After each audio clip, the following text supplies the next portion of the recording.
நல்ல யோசனைதான். மந்திரியாரை அதற்கான ஆயுதங்களை செய்யும்.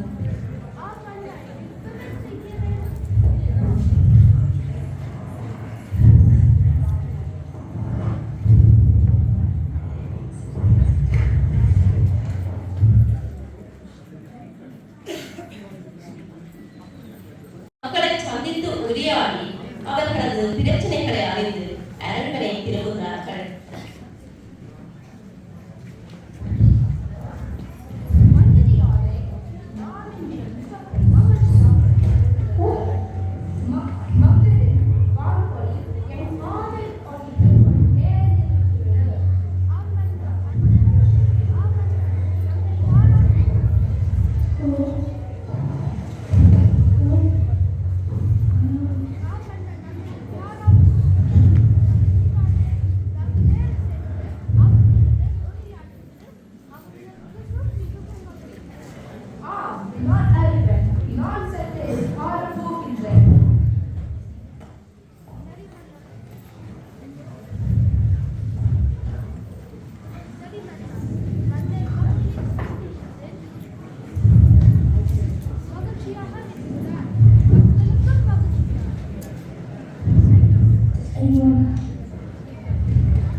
சமைத்தவன் மீது அழுதிட்டமா?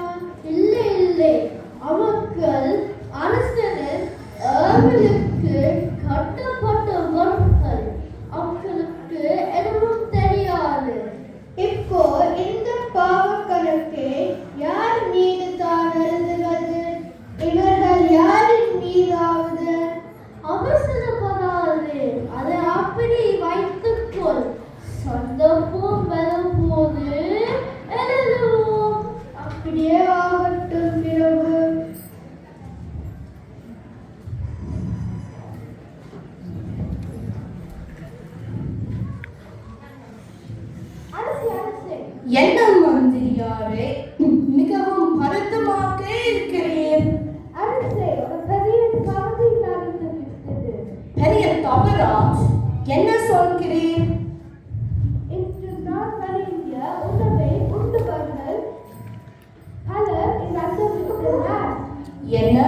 என்ன சொல்கிறேன்?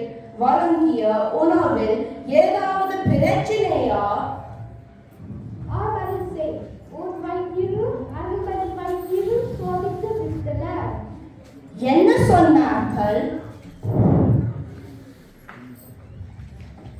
உணவை விஷம் கலந்துள்ளது என்று சொன்னார்கள்.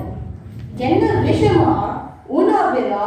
மந்திரியாரே போங்க, இறந்தவர் குடும்பங்களுக்கு ஏற்பாடு செய்யுங்கள். சரி மன்னா, இருக்கிறேன். என்ன நடந்திருக்கும்? எதிரி நாட்டு வேலையாகவே இருக்குமோ? சமையல் பொருட்களில் ஏதாவது கலப்படமோ? பாம்பு பள்ளி ஏதாவது விழுந்திருக்குமோ? அரசன் மக்களுக்கு வேண்டிய இழப்பீட்டை வழங்கியதுடன் தனது மேற்பார்வையில் உணவுகளை மூடி வைத்தும் மிகவும் கண்காணிப்புடன் தொடர்ந்தும் மன்னதானம் வழங்கிக் கொண்டிருக்கின்றான். உள்ளூர் மக்கள் மட்டுமல்லாது அயலூர் மக்களும் வந்து பசியாற்றி சென்றனர். இப்படியாக நடக்கும் போது ஒரு நாள்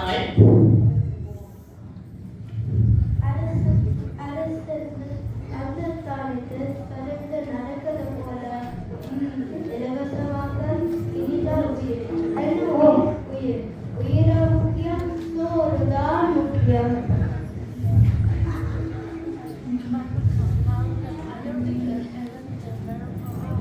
வணக்கம் சொல்லுங்கள்.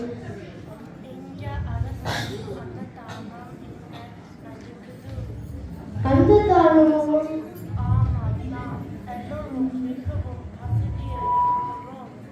உங்கள் உடல்களை உயிர் வாழ ஆசை இல்லையா? அரசு அந்த தானது சாப்பிட நூற்றுக்கணக்கானவர்கள் இறந்ததை நீங்கள் அறிவிக்கிறீர்களா? போய் சாப்பிட சத்தமும் வள விரும்பினால் வந்த வேலை செல்லுங்கள். இலவசம் எங்கள் தனக்கு வாய்த்திருக்கும் என்று சும்மா சொன்னார்கள். யாருக்கிட்டே மீறி போகணும்?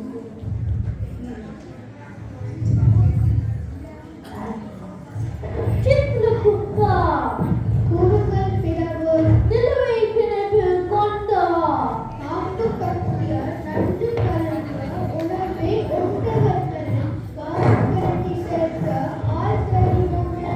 அதுதான் ஆமாமா கரெக்டான்.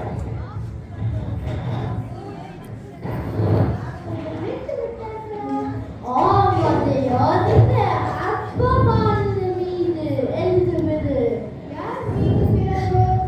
அரசன் அப்படியே கேலி செய்து நண்டு உண்மை சரியாக அறியாமல் சாப்பிட விடாமல் தடுத்து அனுப்பினானே, அவன் மீது நான் எழுதுவது. நல்ல யோசனை மன்னா. கண்ணால் காண்பதும் போய் காதால் கேட்பதும் போய் தீர விசாரித்து அறிவதேமே. மணிக்காரணம் அற்று நடக்கும் இவர்களை போன்றவர்களுக்குத்தான் இக்கணக்க சேர வேண்டும். இதோ இப்போது அவன் மேல எழுதி விடுகிறேன்.